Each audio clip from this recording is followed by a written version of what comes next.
So everyone, thank you for joining us for the pre-construction crash course. Today I have our Vice President of Sales and Marketing, Laura Stewart. How are you? I'm good. How are you? I'm doing well, thanks. Good. I wanted to have you on to talk about the 10-day process because that's an essential part of investing in pre-construction. But before we get into that, let's talk about why you bought your first property. Ooh, why? Why? Well, I essentially help about 150 to 200 investors purchase pre-construction condos every single year, and I've been doing that for 6 years now. And in doing so, I started to see all the money that could be made and how much potential was in it. And so finally I said, that's enough. I don't want to help people without helping myself first. So let me get my hands on one of these condos as well. And I would say in about a 14-month period of time, I've probably seen that the value of that unit go up by $50,000. Wow, that's awesome. Well, I mean, as you know, like throughout the process, I'll give it to you. You're probably the most busiest out of all of us whenever we're in a launch mode. So what are some of the things that investors can expect throughout the 10-day process?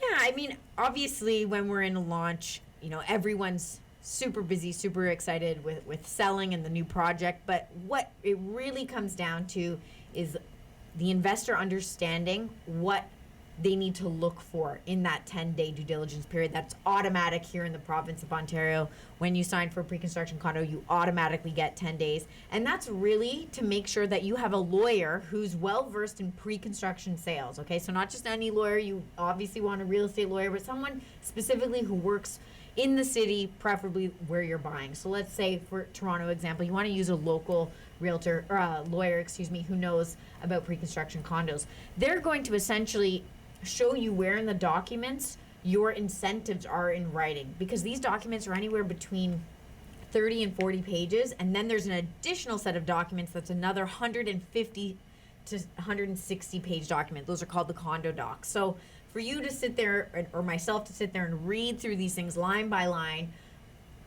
first and foremost, we don't understand most of what's written there. Right. I'm not a lawyer, you're not a lawyer.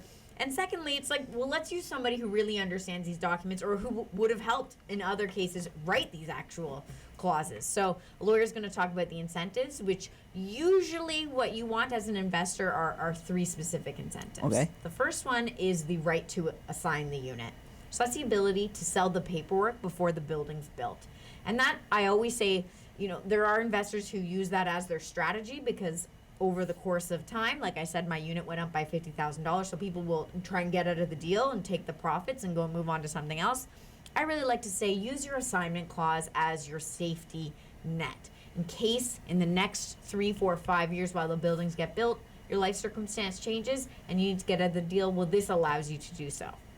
The second incentive you want to make sure that you have in writing is the right to lease during occupancy. This one is particularly important for investors because here in the province of Ontario, there's an interesting period called the occupancy period, where you're paying an occupancy fee, which is made up of your property taxes, your maintenance fees, and a small portion of the interest that the developer is paying for your unit. And so during that time, you're paying that fee, but if you are not allowed to rent out your unit to a tenant during that time, you'd be out of pocket all that money. Right. And the reason why the developer doesn't always allow you to rent out during that time, because you haven't closed on it yet. That doesn't happen for another 6 to 8 months. And so some developers don't want to be dealing with Joe Schmo, the tenant, because they essentially haven't sold it to you firmly yet. The third incentive is capped development charges. Right. That's an important one. It is. And you know this.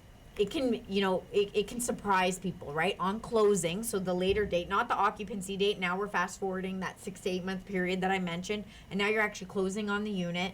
So this is when you're going to be getting the mortgage for your unit.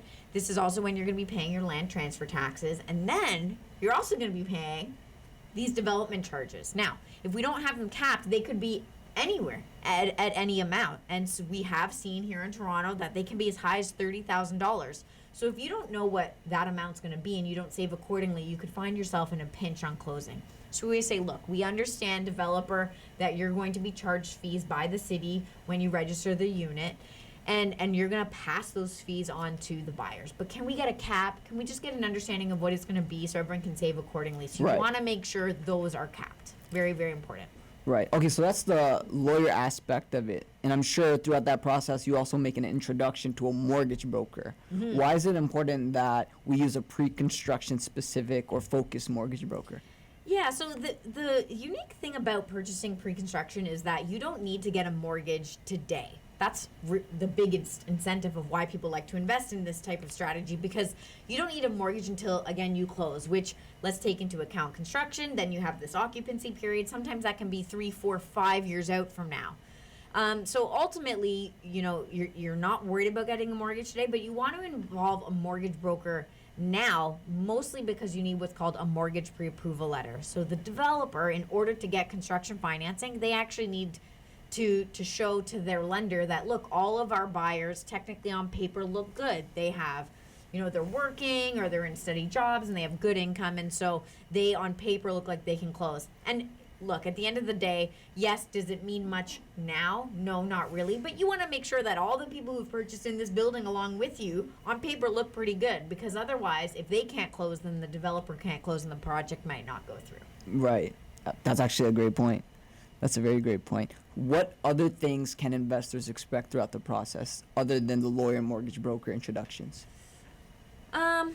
Yeah, I think at the end of the day, during that 10-day period, you want to make sure for you yourself that you're comfortable with the first 10% of the deposit check. So a second reason why people really love to purchase pre-construction is that the deposits are extended over the course of 1 year, 2 year, 3 years, sometimes the entire building of the project.